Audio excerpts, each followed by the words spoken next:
I'm going to introduce our first featured poet, Kenzie Allen. Such a delight to have you here, Kenzie.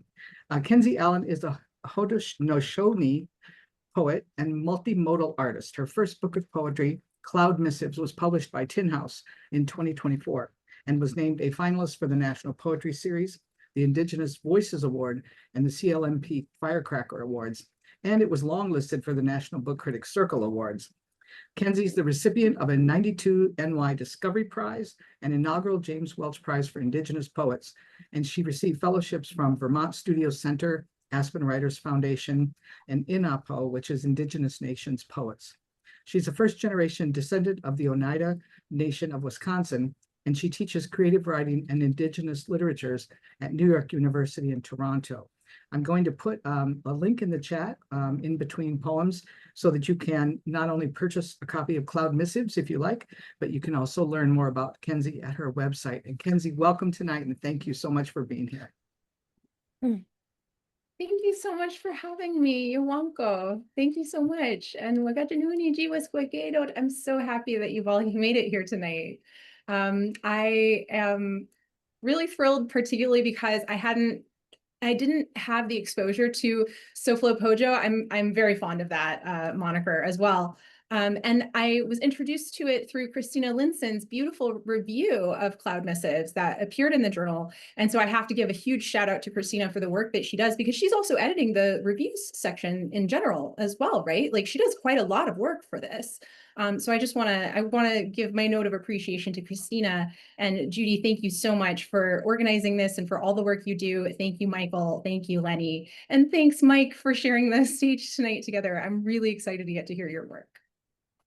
I did think, because in honor of Christina and this beautiful review that talks a lot about earth and air, I thought was a really interesting way of reading the book. So I kind of thought of some poems that kind of fit along with those themes that I don't usually read, that I thought I would read tonight from Cloud Missives. So that's most of them, but I pulled out a couple in case I share some new stuff. So I thought I'd just start with one of the poems that Christina actually mentioned right at the beginning of the review.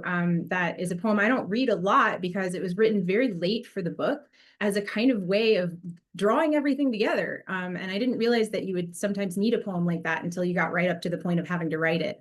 But this is a poem that's almost the first poem in the book, and this is called Breaking Ground.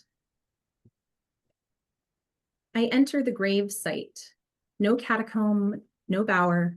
The spade, a blade shaking, christened in the mound. I have left the world behind to find the world still sheltered in dark. I have brought my art to witness the tomb disturbed, yet layer by layer, like papered skin, pressed edges reveal each basket of soil with which they built the risen earth to honor their dead, those who are gone now, caring for those who are gone. What did I think to find of my own history? Some reason for my battered form. What of the memory I carried, the almost end of me? Arms to break, to lay me in the ground. It comes easier outside myself.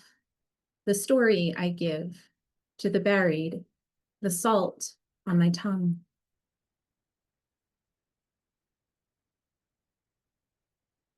And there's a kind of series that happens, there's a kind of series that happens in the book as well that it's mentioned a little bit in the review, but there's it's a series of In Which I Become poems.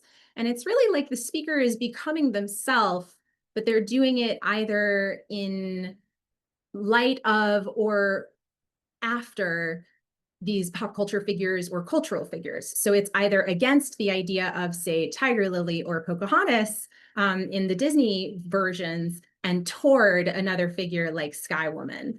So I thought I'd read some of those poems too. So one of these is In Which I Become Tiger Lily. And the epigraph comes from one of the more racist Disney songs there are. And there's some ones to choose from, right? But this is the one, What Made the Red Man Red, which is like from the Disney's 1960s version of Peter Pan. And the epigraph says, why does he ask you How? Once the engine didn't know all the things that he know now. And fun fact, Disney actually let me use this for this book. So, you know, sometimes they cooperate with art because they kind of, I think maybe they get it. They did get to see the poem before they did approve it. So it's kind of interesting, an interesting story there. But so this is In Which I Become Tiger Lily. The way back from the fire was so long. 3 canoes worth of carving the trees once I got that rope off. I crackled, I snapped, and twisted, and turned red, but was not also fire. Once I did not know the good medicine, what month the strawberry peaks up from the path, which animals were clans and not spirits, which spirits for which we left the meal outside the longhouse door. Once I did not know my name, though I knew the good cloth they wrapped me in, the women and their songs.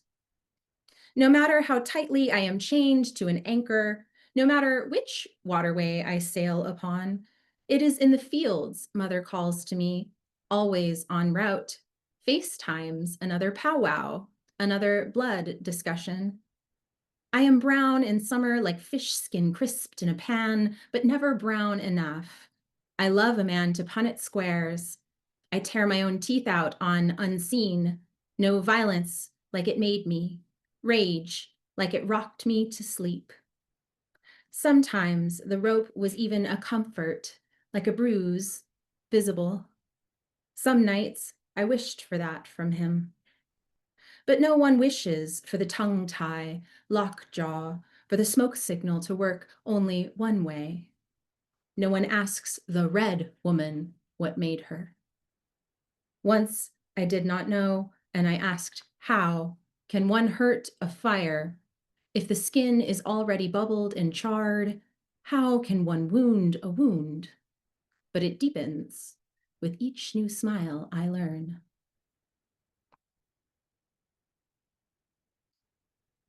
So then I will jump to, that's the foil of Tiger Lily, the Peter Pan animated version. And this would be the draw, the Sky Woman, the Haudenosaunee creation story figure. So this is In Which I Become Sky Woman. And I won't read it this way per se, but something kind of interesting about this poem is it does go like across the page quite a bit. And what happens in the book is it actually lines up 13 small mini poems as you go along the page horizontally as well. Haven't figured out how to read that though, so I'm just going to read it through like I'm telling the story. This is In Which I Become Sky Woman. Let me grasp roots all around me to ease the fall. Let the fall be gentled by the teeming flock, their wings tender, interlocked. Let me mother earth as the earth mothered me. Let the children forge a new pantheon between them, a balance of dark and light, a history given breath, formed from the soil at our feet. Let it not be made easy, but be made beautiful. Waterways treacherous and generous in their might. I did not fall without purpose.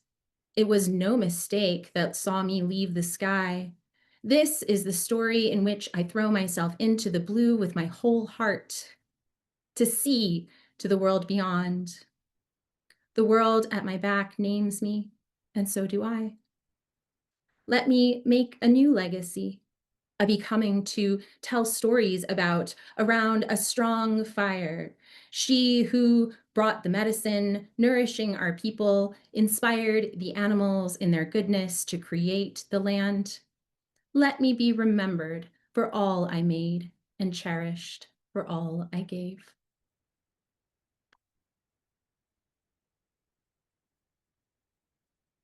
And then I'll finish that kind of like, there's actually 4 of them, but this is 3 out of the 4, and I'm spoiling it. These are the fun ones out of the 4. So this is In Which I Become Pocahontas.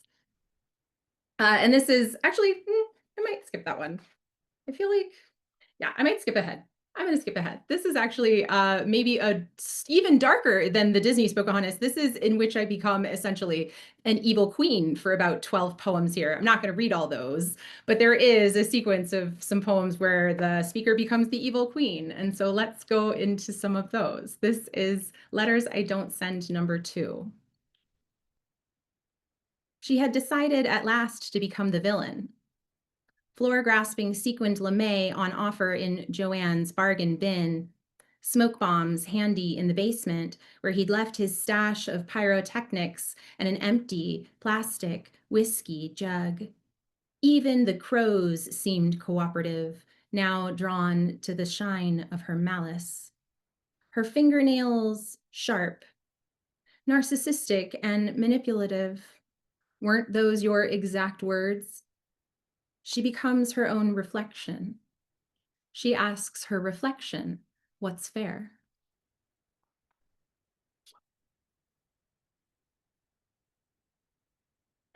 And then at some point during this sequence, things get a little dark for the queen herself. So this is #6.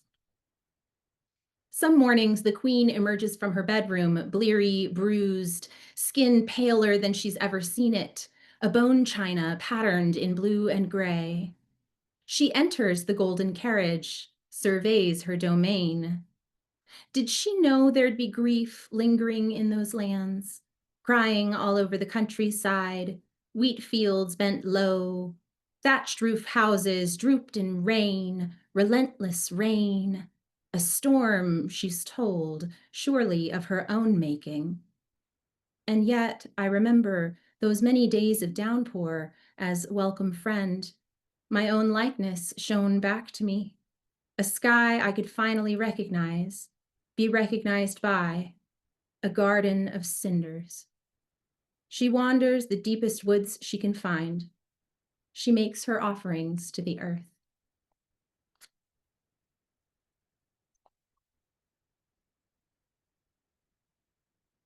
So that's the third section of the book, is the kind of we start with the body and the archaeology, then we go into the sort of manifest destiny / manifesting the self in light of that section.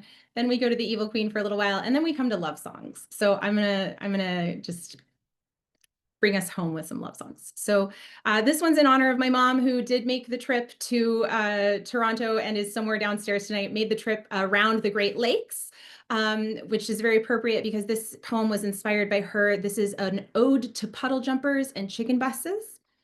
And what a puddle jumper is it's a very small regional plane that is sort of like, oh, it's small enough that you just use it to jump over the puddle.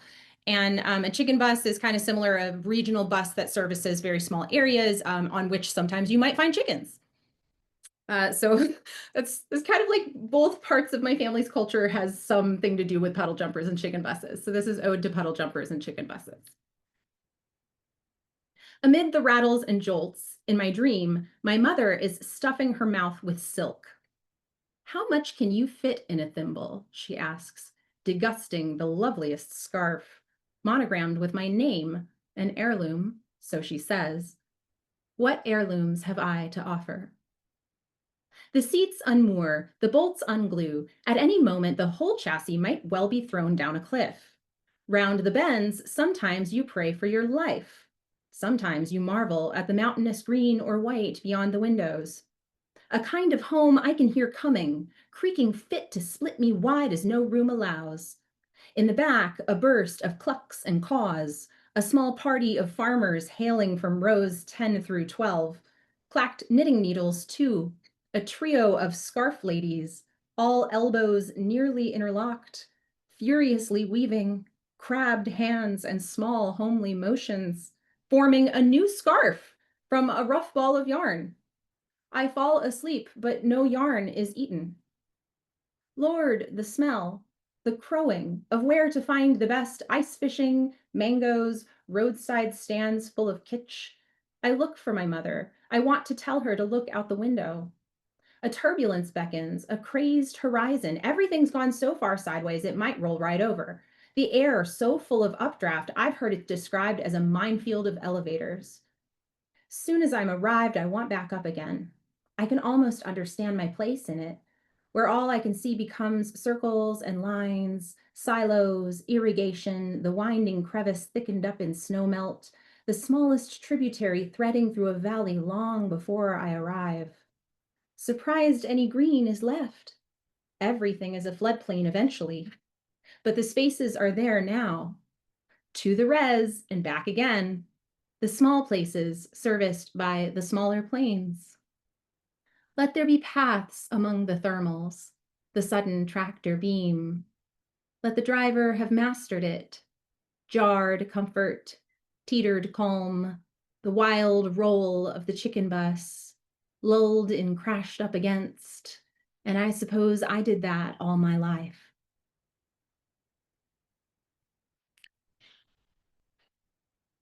Thank you.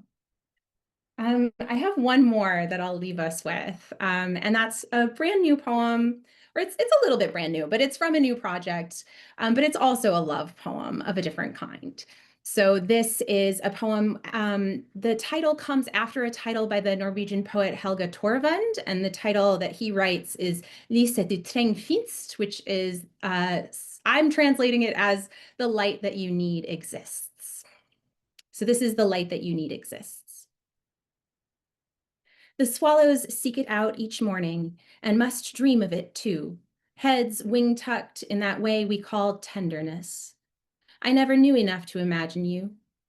Lit up open face and sky caught me in the doorway that day and ever since from across every room, a startled flock's arc toward blue. The waves continue, receding, returning. I look into your eyes as crystal and clockwork, as in the lighthouse, the great glass lamp and its keeper sounding the horn in the night. And the night, with its spread of silver coins, the moon's reflection on the river casting shimmer over all the edges. Headlamps in the cavern, even the briefest glow of a firefly. You know you'll see it again in the time it takes to hold your breath. A fireside you can just barely make out through the trees, a meadow, a clearing in the forest, a break in the canopy affording golden, dusty beams, and the seedling thrives. A ship scatters her treasures to the ocean floor. Pearls and rubies dazzle the sand, making much of nearby crabs and stargazers. A smoke hole in the longhouse. Every smoke hole in every longhouse since time immemorial. Beloved, know that you are time immemorial to at least one other person in this world. And if it's only ever the two of us, let the prism of our lives expand it. Open the light to its farthest reach, everywhere and within. Thank you so much, Yowanko. Thank you all. Thank you, thank you, thank you. That was so wonderful. I can't tell you, Kenzie. Every poem had something new to offer, and it was just, I couldn't stop listening. So thank you.